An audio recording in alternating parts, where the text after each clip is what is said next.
Bonsoir à tous, il est 19 h, bienvenue dans votre journal. Tout d'abord, le président de la République italienne, Sergio Mattarella, entame les 6 et 7 novembre une visite d'État en Algérie à la tête d'une importante délégation. Cette visite s'inscrit dans le cadre de la consolidation du partenariat et du renforcement des relations de coopération étroite entre les deux pays amis, ainsi que l'ouverture de nouvelles perspectives au service des intérêts des deux peuples.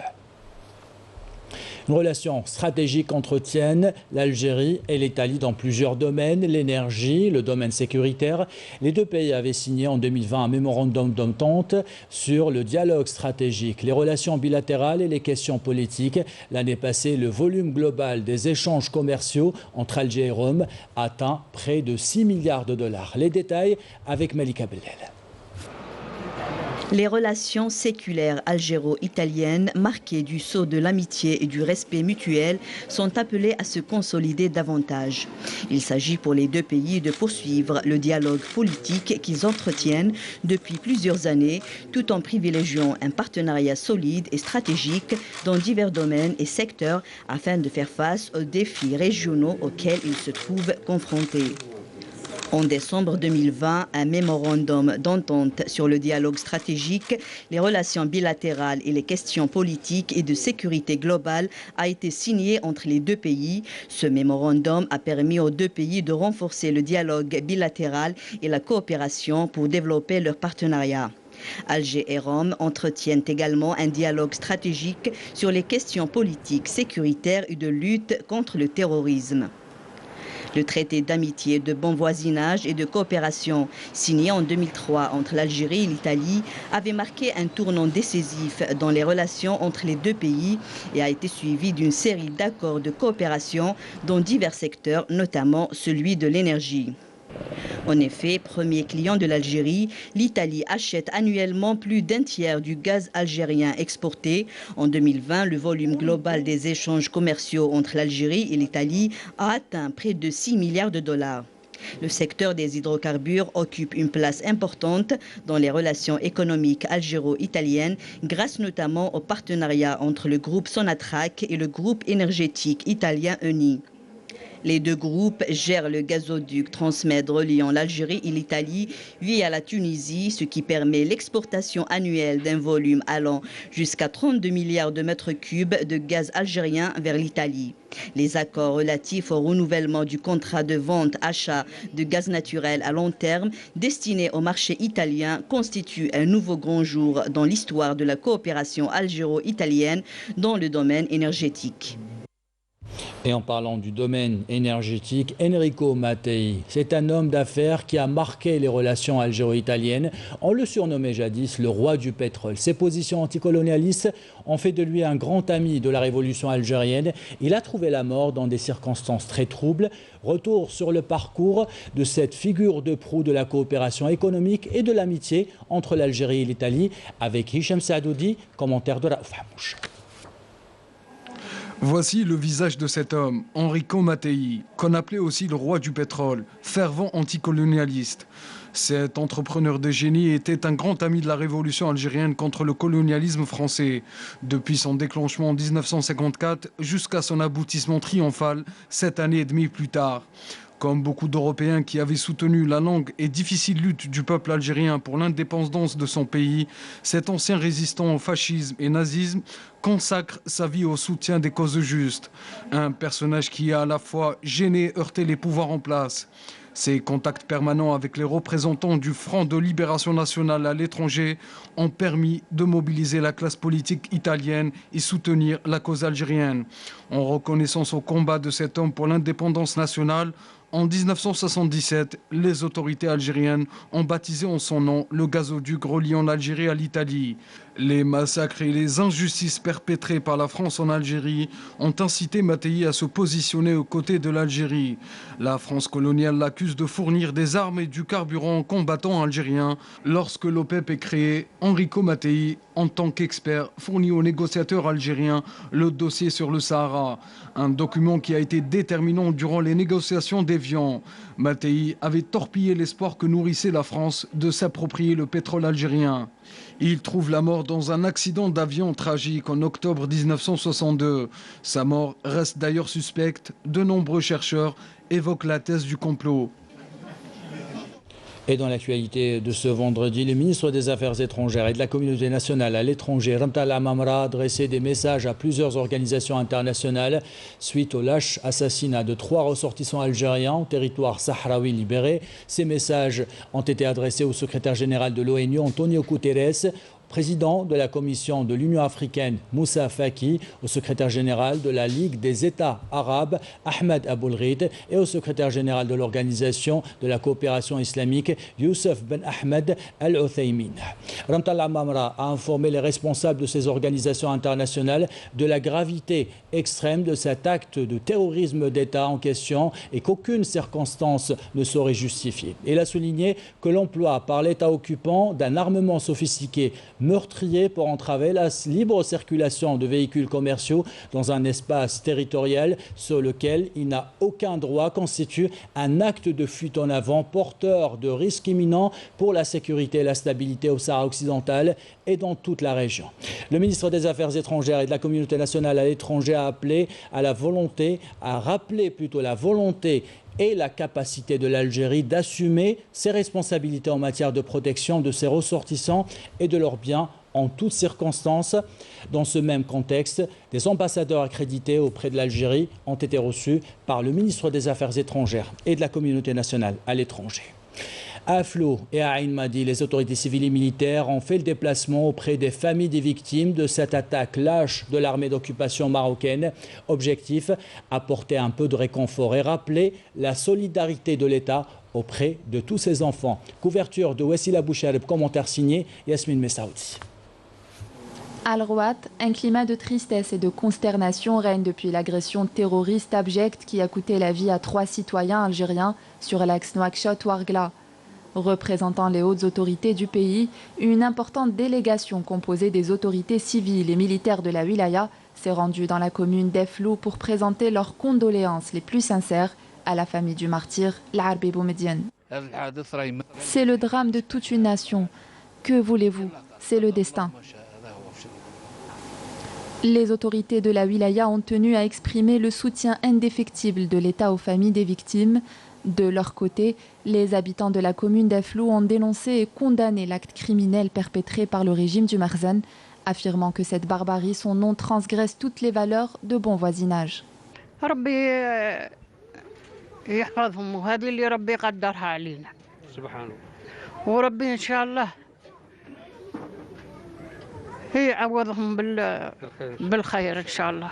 La délégation s'est déplacée par la suite vers la commune de Ain Madi pour adresser ses condoléances à la famille et aux proches du défunt Ahmed Boumediene et partager leur douleur. Nous sommes venus aujourd'hui pour témoigner notre solidarité avec la famille du défunt. Nous sommes là au nom des hautes autorités du pays pour exprimer notre soutien et présenter nos condoléances.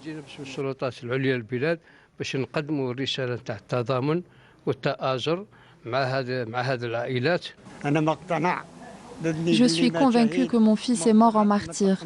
Mon fils est un martyr qui travaillait pour l'État en toute légalité.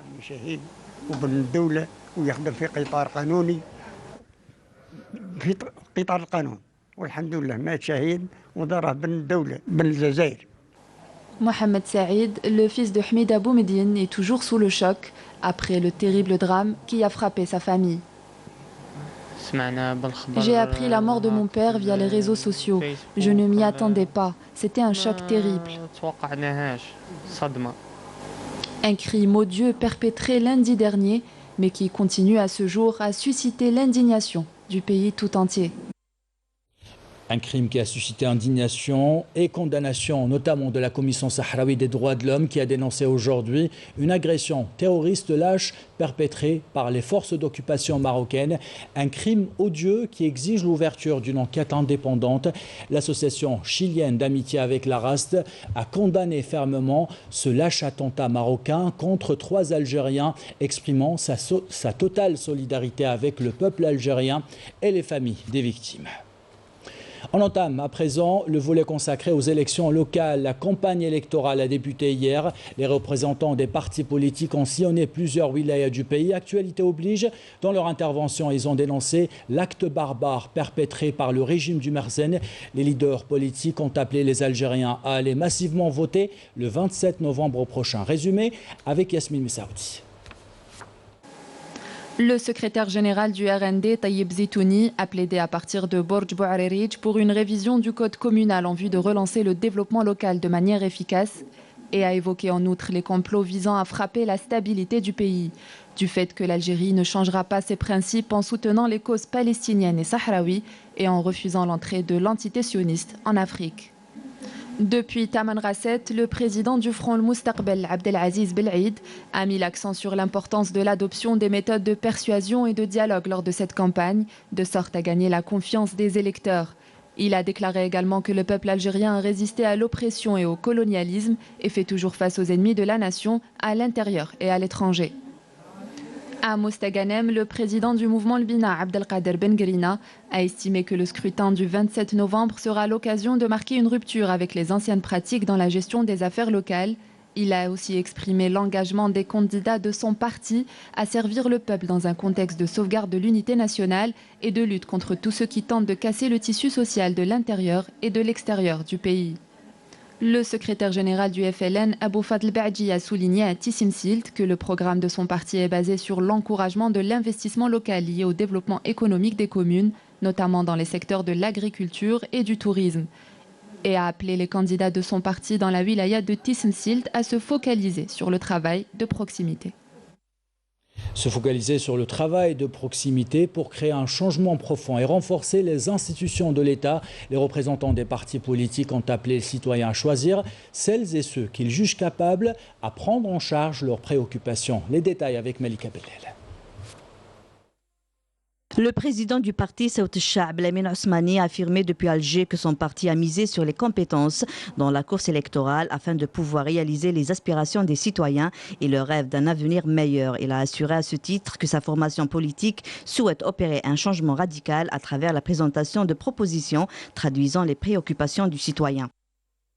De son côté, la présidente du parti Tajammu al-Amal Jazair, Fatima Zohra Zarouati, a condamné fermement depuis la wilaya d'El-Mni'a l'acte odieux et criminel commis par l'armée du Merzenne contre 3 innocents camionneurs algériens. Fatima Zohra Zarouati estime que ces élections sont une étape cruciale pour l'avenir de l'Algérie.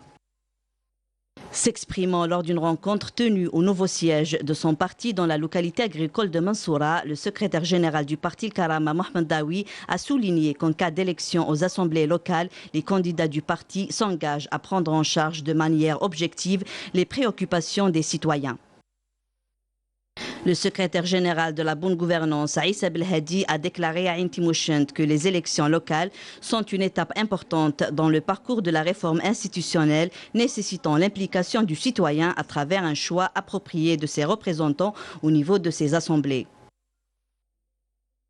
Le président par intérim du mouvement Islah, Faisal Bousdaria, qui a inauguré la campagne de son parti à partir de la commune de Ouledi Aïcha Blida, a souligné l'attachement du mouvement Islah à la réussite des prochaines élections locales en conformité avec la nouvelle loi électorale.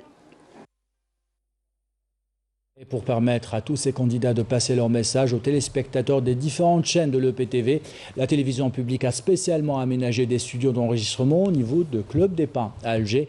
Le président de l'ANI, Mohamed Sharfi, a visité ces studios. Il était accompagné par le directeur général de l'EPTV, Chaban Lounaken, et le directeur général de la radio nationale, Mohamed Barali. Commentaire de Amélie Steritil.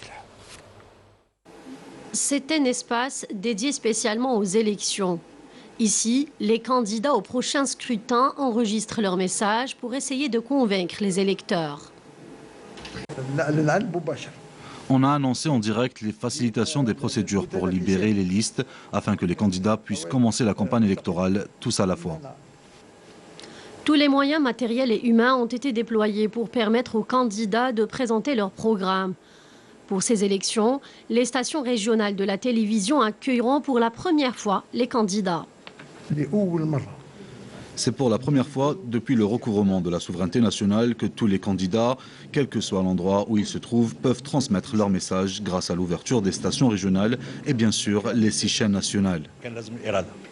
Grâce à beaucoup de volonté, nous avons déployé tous les moyens matériels et humains. Vous avez demandé à ce que ce soit un défi, nous l'avons relevé et nous sommes très contents. Ces studios sont dotés de matériel de dernière technologie et cela grâce au budget que l'État octroie à la radio et à la télévision nationale à chaque rendez-vous électoral. Pendant 3 semaines, les partis politiques ainsi que les listes indépendantes tenteront de convaincre les électeurs à travers leurs interventions dans les différents médias. Voilà pour ce volet consacré aux élections locales du 27 novembre prochain. À Oran, bientôt les voyageurs pourront prendre leur vol à partir de la nouvelle aérogare. Les travaux qui étaient suspendus ont pu reprendre. Une aérogare moderne d'une capacité de 3,5 millions de voyageurs par an. Commentaire de Amélie Seritir. Après une interruption qui a duré plus d'une année, les travaux au niveau de la nouvelle aérogare de l'aéroport international Ahmed Ben Bella d'Oran ont repris. La nouvelle infrastructure aéroportuaire devra être livrée avant la fin de l'année. Nous avons relancé les travaux après la visite du Premier ministre. Le taux d'avancement est de 92%, près de 400 employés sont à pied d'œuvre. Dotée d'un matériel de pointe, cette nouvelle aérogare permettra d'assurer le transport de plus de 3,5 millions de voyageurs par an. Le projet a été relancé grâce au président de la République qui nous a permis de faire une réévaluation pour reprendre les travaux. Nous accordons un intérêt particulier à cette réalisation. Les instructions données par le président de la République ont facilité toutes les procédures administratives qui étaient en suspens, que ce soit en ce qui concerne le traitement des dossiers des différents marchés ou les garanties de financement. Bonne nouvelle pour les voyageurs de la compagnie nationale. Air Algérie renforce ses vols domestiques. De nouvelles lignes ont été ouvertes de et vers le sud du pays, ce qui permettra notamment de booster le tourisme local. Nous avons appris aujourd'hui avec beaucoup de tristesse le décès de notre collègue, l'agent de sécurité Faisal Chebata à l'âge de 48 ans. C'était un homme humble et professionnel. Nous avons une pensée particulière ce soir pour sa famille. Inna lillahi wa inna ilayhi raji'un. On fait le point, comme chaque soir, sur la situation sanitaire en Algérie. 117 nouveaux cas confirmés de coronavirus, 83 guérisons et 3 décès ont été enregistrés ces dernières 24 heures selon le ministère de la Santé. La vigilance reste de mise, bien sûr. Dans l'actualité internationale, un adolescent palestinien a été tué aujourd'hui par l'armée d'occupation israélienne lors de heurts en marge d'une manifestation dans le nord de Cisjordanie occupée. Mohamed Da'da avait 13 ans. Il a été blessé par balle au niveau du ventre par les forces d'occupation israéliennes. Il n'a pas pu être sauvé selon le ministère palestinien de la Santé. Que diriez-vous maintenant d'une petite balade dans le village le plus propre de Kabylie? Aoulit Natahsen, il a obtenu ce label grâce à la mobilisation de ses habitantes et de ses habitants qui ont lancé de grands travaux. Les résultats sont visibles et très agréables pour les habitants du village comme pour les visiteurs. Commentaire de Yannis Saïd Pelkas. Prêché à 1100 mètres d'altitude, le village d'Aoulirat Hassin s'étale sur plusieurs ruelles étroites qui vous mènent jusqu'à la placette décorée avec goût et respectant les spécificités de la région. Avec ses belles bâtisses repeintes à neuf et sa verdure, il s'intègre très bien au paysage montagneux. Relevant de la commune d'Akfadou, ce bijou est considéré comme l'un des villages les plus propres et les plus beaux de la wilaya de Béjaïa grâce à la mobilisation de tous ses habitants, petits et grands. Je remercie tous les jeunes de ce village qui ont contribué à son embellissement. Ce n'était pas facile, mais ils ont donné le meilleur d'eux-mêmes. La plateforme que vous voyez derrière moi leur a pris beaucoup de temps. J'espère qu'ils continueront à servir leur village et à donner l'exemple aux autres. Un travail de longue haleine qui a permis à ce village de remporter le concours de la 2e édition du village le plus propre de la wilaya de Béjaïa et d'encaisser un chèque de 5 millions de dinars en guise de récompense. Ce résultat n'aurait pas eu lieu sans les efforts de tous, surtout celui des femmes du village.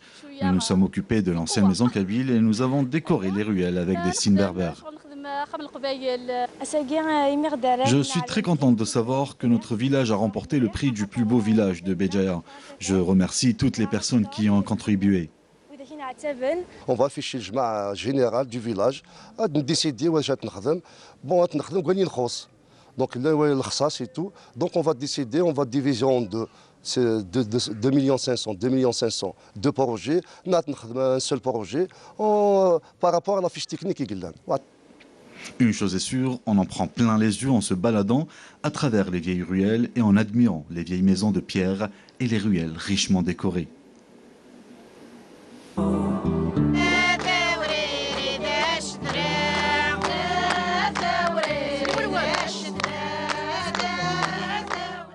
Et justement, en parlant de décoration, nous allons vous présenter maintenant le parcours d'un homme qui vit pour sa passion. Il s'appelle Sidi Ali Mohamed, c'est un fleuriste à Blida. Il est également décorateur d'intérieur. Il a lui-même décoré son magasin, un style rustique basé sur le recyclage de bois. Reportage signé Samia Bord.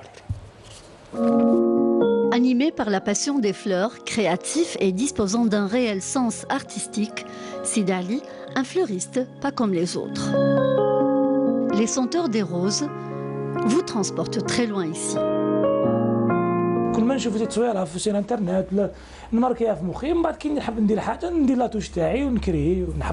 Je réalise toujours des bouquets originaux, comme l'idée du tamis fleuri, qui a eu un grand succès lors des événements auxquels j'ai participé, avec une touche personnelle.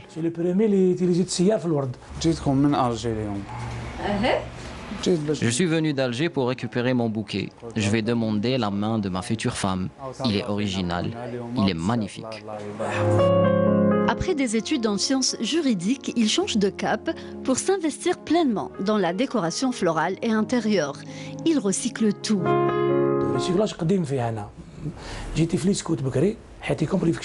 J'ai intégré les scouts très jeunes. J'ai appris le respect de l'environnement et les travaux manuels. Ça m'a servi à beaucoup de choses dans la décoration et le recyclage.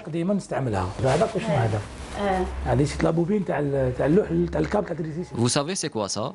C'est des bobines d'électricité que j'ai recyclées en objets décoratifs. J'ai eu l'idée aussi de réaliser des tables avec des pieds tendance. C'est original.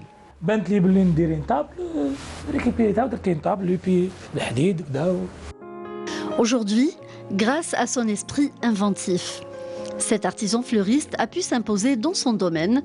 Des projets se profilent déjà à l'horizon. Mon travail à court terme, c'est la distillation des roses pour ne pas ajouter les chutes et les pétales. Blida a perdu un peu de son éclat ces dernières années. Elle qui était autrefois appelée la ville des roses, Sidi Ali tente de lui redonner sa gloire d'antan. Ses créations en font rêver plus d'un. De transmettre mon savoir-faire aux autres à travers des formations. Il ne reste que peu de fleuristes à Blida, peut-être une quinzaine. J'ai l'intention de créer une école de formation avec d'autres fleuristes, surtout les anciens. C'est dans ce cadre convivial, romantique et rustique que Sidi Ali prend soin de ses fleurs. C'est dans une boutique décorée entièrement par lui qu'il laisse libre cours à sa créativité. Dès que le client franchit le seuil de cette petite boutique, il pénètre dans le monde de cet artiste. Un monde de rêve et de magie.